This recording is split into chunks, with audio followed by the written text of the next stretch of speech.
Hello everyone, I will share real stories that I know and I'm sure you will like them. He told me my son would stay benched unless I agreed to one thing. And God help me. I agreed. My name is Monica Shaw, and I turned 47 last November. I've been married to Darren for 21 years. That's longer than I've known anyone outside my own family. And in a way, Darren is family now, safe, predictable, familiar. We live in a quiet suburb outside of Columbus, Ohio. A 4-bedroom home that still smells like maplewood and years of boyhood grime. 2 sons. The younger one's off in college now, but Tyler, our youngest, is still here. He's 16. Lives for football. Eats, sleeps, breathes the game.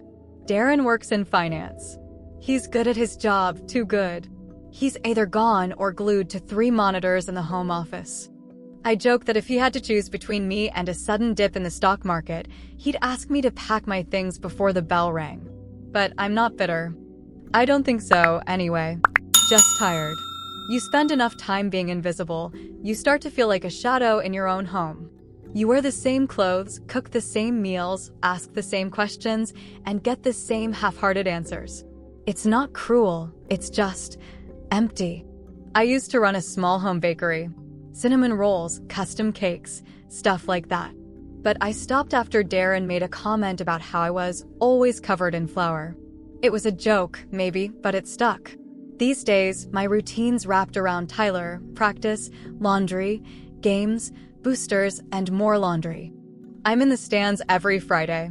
Rain or snow, you'll find me there, hands clenched around a lukewarm thermos, watching number 12 hustle down that field.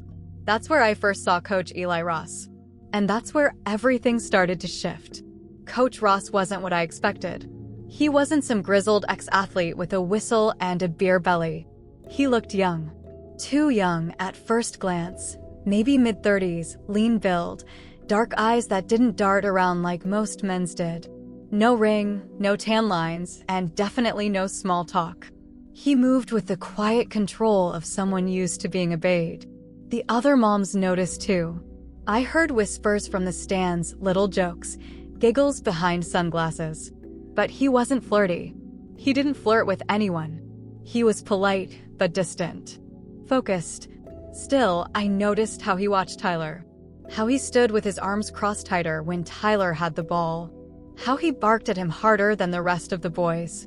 It wasn't favoritism. It was something else. A demand.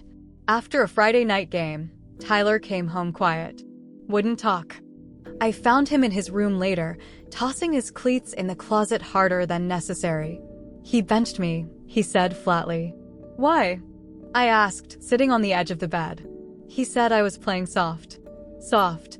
Tyler wasn't soft. He was just thoughtful, not reckless. That shouldn't have been a penalty. I decided I'd talk to the coach. I didn't want to embarrass Tyler, but something about the way he looked so crushed, it didn't sit right. I found Coach Ross outside the locker room the following Tuesday. He was finishing a phone call, pacing in that slow, deliberate way he had. He noticed me, nodded once, then finished whatever he was saying. Mrs. Shaw, he said. He knew my name. Everything okay? It's about Tyler, I began, then hesitated when he stepped closer. Not in an aggressive way, just aware. Aware of space. Aware of me. I know, he said. He's talented. But he hesitates. You can't hesitate in varsity ball. It'll get you hurt. I told him Tyler was just trying to play smart. He listened, hands in his pockets, eyes steady. Then he said something I wasn't expecting. He needs more pressure. More edge. That starts at home. That comment sat with me for days. At home? What did he mean by that? I started noticing things after that conversation. Subtle things. Coach Ross began showing up to post-practice parent meetings more often. And he'd always find a way to speak to me afterward. Never long, never inappropriate. Just enough to keep me unsettled. Curious. Once, he touched my shoulder in passing. His hand barely there, but firm enough to remind me I was being seen. It had been years since a man made me feel that aware of myself. At the next game, Tyler was benched again. No explanation. When I approached Coach Ross afterward, his answer was different this time. He's got potential, but he needs something more. I asked what that meant. He looked me dead in the eye. Motivation. There was something about the way he said it. Like it wasn't about football at all. Like I was the missing piece. That night, I found myself standing in front of the mirror longer than usual, adjusting my blouse, running a brush through my hair twice instead of once. Darren was in the other room, snoring softly in his recliner, a game on mute. I felt foolish, but I couldn't stop thinking about the way Coach Ross looked at me. Like I was still a woman. Not a chauffeur. Not a cook. Not just Tyler's mom. The next week, I baked a batch of my old cinnamon rolls, the kind I hadn't made in years. I brought them to the field under the pretense of team snacks, but I handed the box directly to Coach Ross. He didn't say thank you, just took the box and met my eyes with that same, unreadable expression. Later that evening, I found a note tucked under my windshield wiper. Tomorrow, 5:30, my office. No distractions. Just you. I stared at that note for a long time. The handwriting was sharp, almost impatient. Part of me wanted to ignore it, tear it up, forget it. But another part, the part that remembered how it felt to be noticed, clutched that note like it was oxygen. The next day, I told Darren I had to run errands after work. He grunted, didn't ask questions. I drove to the school with my heart pounding like I was 16 again. The halls were quiet, echoing with old gym shoes and echoes of youth. His office was dimly lit. He was sitting at the edge of his desk, not behind it. He didn't stand when I walked in. He just said, "Close the door." I did. The silence between us was a live wire. He gestured to a chair, but didn't speak for a full minute. Then, finally, "Tyler plays next week. First string. But I need something from you first." My mouth went dry. What? His eyes didn't blink. Your attention. Just that. Nothing more. But everything was in those 2 words. And the worst part? I gave it to him. The next morning, I woke up before the alarm. Darren was beside me, breathing heavy and even, dead to the world. I could hear Tyler thumping around in his room down the hall, probably trying to find a clean pair of socks before school. Normal sounds. Normal morning. Except it wasn't. I could still feel the air from Coach Ross's office on my skin. That cold hum of the ceiling vent. The sound of the lock clicking behind me when I closed the door. And worse, I could still feel his eyes on me. Like I'd taken something intangible home with me. A look I couldn't wipe off. We hadn't done anything, not technically. No lines were officially crossed. But lines had been blurred. Bent. Rearranged to suit a need I didn't know I still had. He didn't touch me. Not once. And yet, I left that office feeling more undone than I had in years. All he said, before I left, was, "You gave me your attention. Now let's see what your son does with mine." And the next night, Tyler started. First string. He played with a fire I hadn't seen in him since he was a kid. Like something had finally been unlocked. But I couldn't celebrate. Not fully. Not when I was holding on to a secret that felt heavier than any trophy. It didn't stop at that one meeting. Coach Ross started texting. Short, calculated messages. Just enough to keep me tethered to something that wasn't mine. He's looking sharper. He's got your focus. You ever wonder where that went? I knew what he was doing. He wasn't trying to seduce me. Not in the way movies or trashy books would suggest. This was more psychological. He was pulling me into something slow, deliberate. A game of control. And I let him. I'd reply, cautiously at first. "Thank you. He's been working hard." Then later. "He's different when you believe in him." Then finally. "I'm different too." He never complimented me.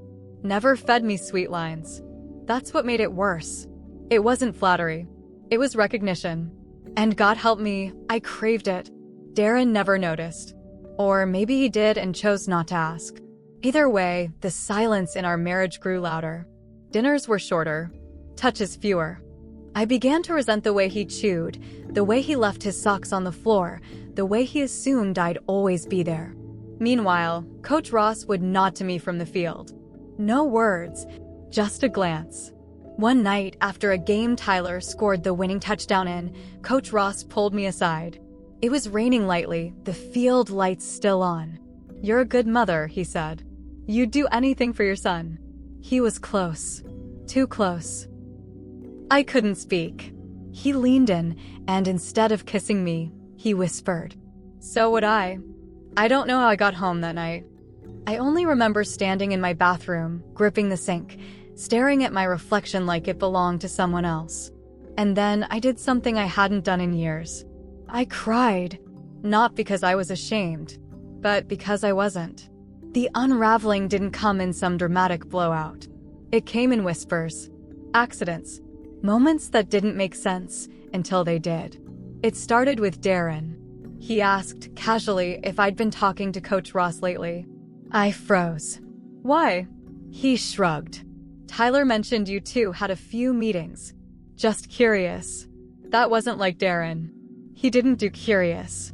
Then, a week later, he sent me a text from across the house. "Do you know who left this?" Attached was a photo. A sticky note. The handwriting sharp. Familiar. You see what happens when you really show up. I knew that handwriting. And I sure as hell didn't write it. It had been tucked into one of Tyler's gym bags, which Darren had found while pulling it out of the trunk. I panicked. Covered. Lied. "No idea," I texted back. "Maybe one of the coaches?" He didn't reply. That night, he was unusually attentive. Asked me about my day. Offered to do the dishes. Touched my back when he walked past. I should have known something was off.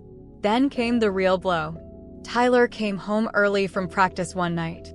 Stormed through the door, face tight, fists clenched. "What happened?" I asked. He looked at me, eyes burning. "You talked to him?" "About me?" I stammered. "Tyler, I was just trying to help." He cut me off. He said you were invested.